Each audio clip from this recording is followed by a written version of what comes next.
Paz e graça, pessoal. Estou aqui mais uma vez para fazer mais um vídeo. Hoje eu quero tratar sobre o texto de 1 de Tessalonicenses, capítulo 4, versículo 4. Antes de começar aqui este vídeo, se inscreva no canal, deixe o seu like e compartilhe este vídeo, que pode ser de grande importância para outras pessoas. Quem quiser aí estudar grego do Novo Testamento e estudar teologia online, é só falar comigo, beleza? Estudando aí um curso online, eu tenho um vídeo falando como funciona o curso de grego, né, do Novo Testamento. E lá eu dou todos os detalhes, tá? Para que você estude o grego, né? Como é que eu trabalho, beleza? Qual material que eu uso, inclusive eu mostro alguns materiais que eu uso para trabalhar o curso de grego, certo? Bem, aí na descrição do vídeo eu vou deixar aí as minhas redes sociais, o meu Facebook e meu WhatsApp, tá?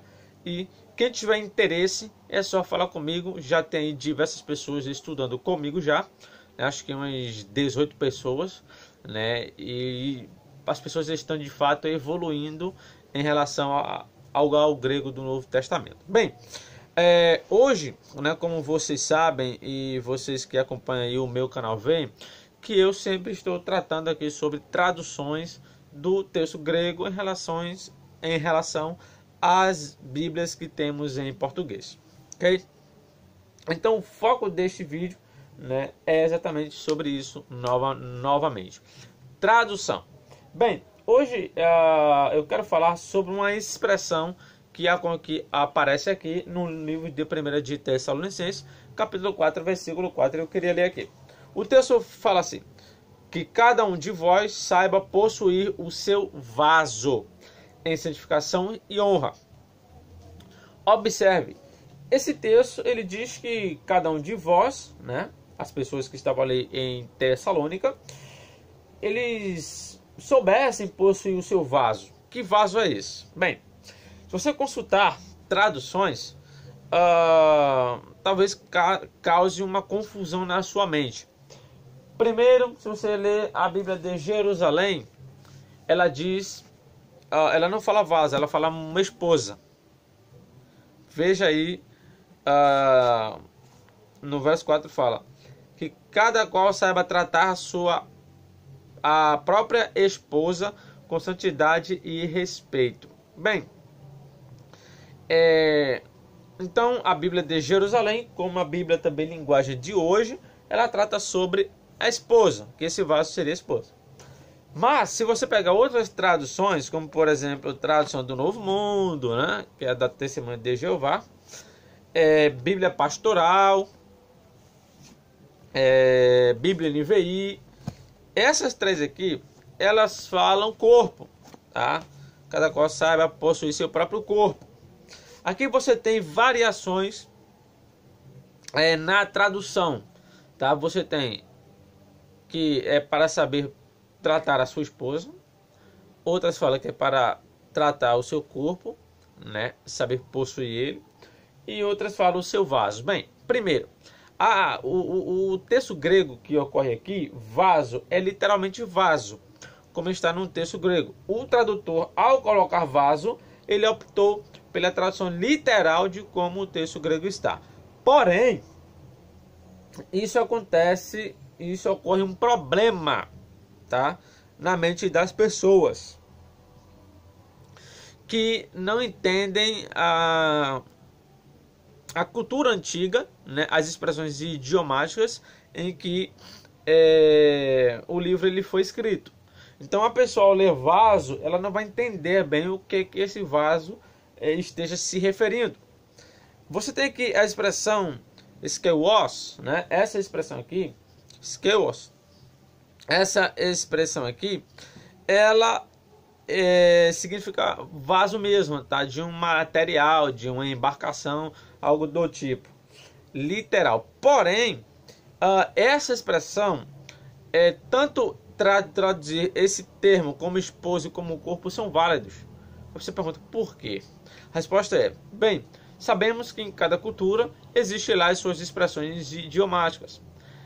Se você pegar na cultura antiga, principalmente entre os gregos e o judaísmo da diáspora, essa palavra vaso, ela era um sinônimo para se referir tanto ao corpo humano, o seu próprio corpo, quanto para se referir à esposa, tá? Então, era uma expressão idiomática que existia, não sei se é usada hoje, mas na época era usada, em que ela significava, tinha o sentido, tá, do seu próprio corpo.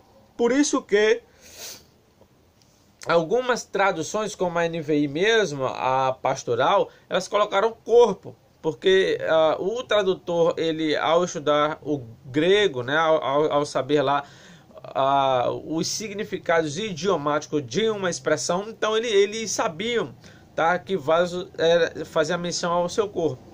Outros tradutores, ao colocar a esposa, eles traduziram também corretamente, porque é possível isso. Vaso era um sinônimo tanto de esposa na cultura grega, quanto para o corpo humano. Então, qual é a tradução correta? É corpo ou é vaso? Eu, particularmente, colocaria corpo. Eu aqui concordaria com a tradução do Novo Mundo, com a NVI e com a Bíblia Pastoral. Por quê?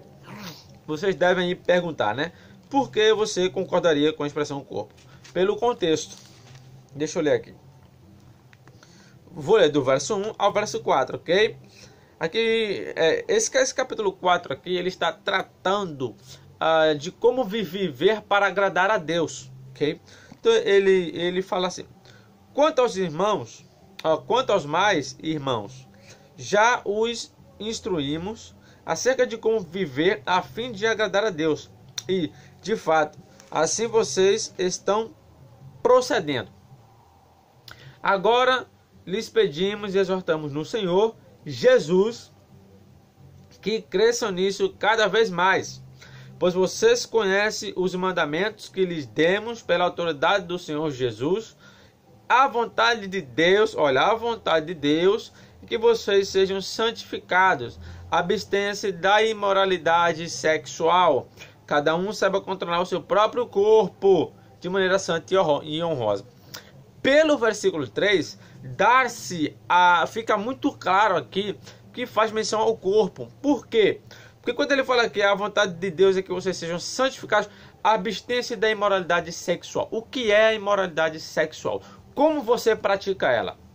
Bem, a imoralidade sexual no mundo grego antigo, ela, tanto em Roma quanto na Grécia antiga, ela indicava um relacionamento sem compromisso, no caso, ter relações sexuais sem compromisso nenhum, indicando ali um fica com outra, com um, com outro, sem ter compromisso nenhum, assim como os gregos eles faziam.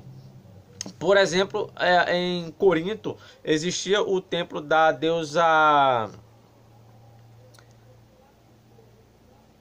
a deusa Afrodite, que é a deusa do amor na cultura grega.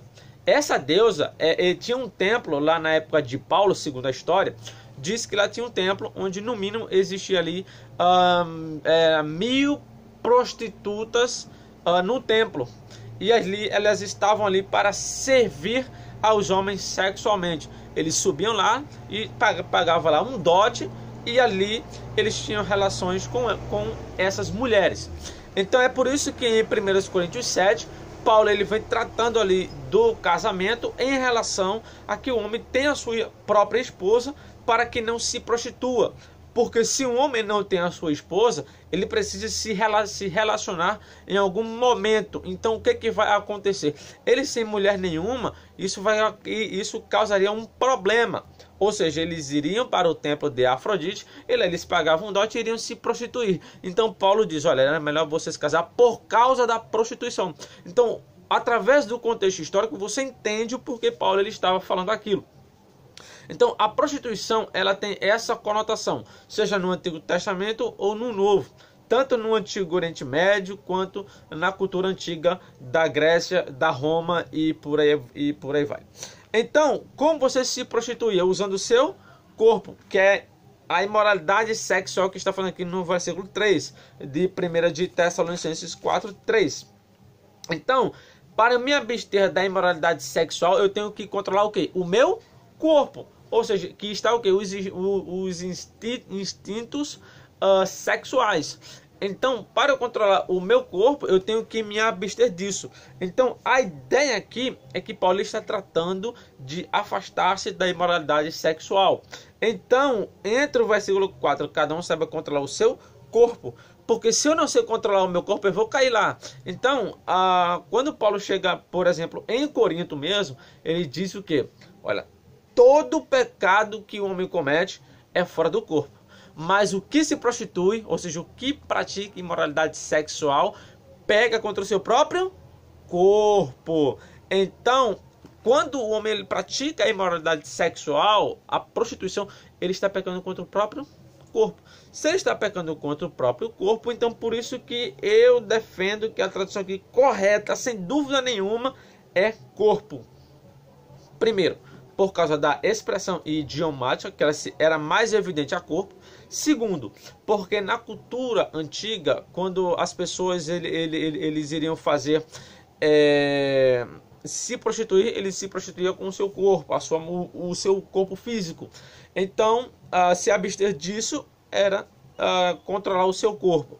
Então, por essa razão, eu defendo aqui com 100% de certeza que se refere ao corpo físico, tá? Até porque é com ele que você se você se prostituir, Paulo diz que você peca contra ele próprio. Por isso que Paulo está dizendo que não é para se prostituir, porque ao pecar contra o próprio corpo, você está pecando contra o templo, que é o santuário do Deus vivo, tá?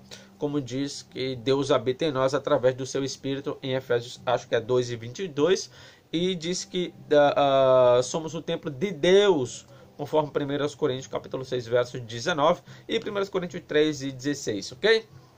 Então, é isso aí, pessoal, que Deus abençoe cada um de vocês, tá?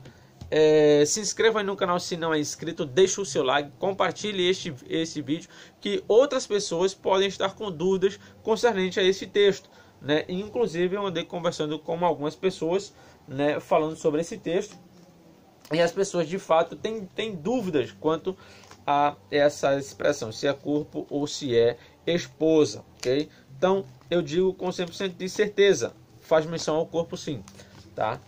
Primeiro pelo contexto e pelos fatores que eu expliquei, ok? Então é isso aí, que Deus abençoe cada um de vocês, e se quiser estudar o grego do Novo Testamento, é só, ou você comenta aí, ou você vai na descrição e pega o meu WhatsApp, beleza? Que Deus abençoe sua vida.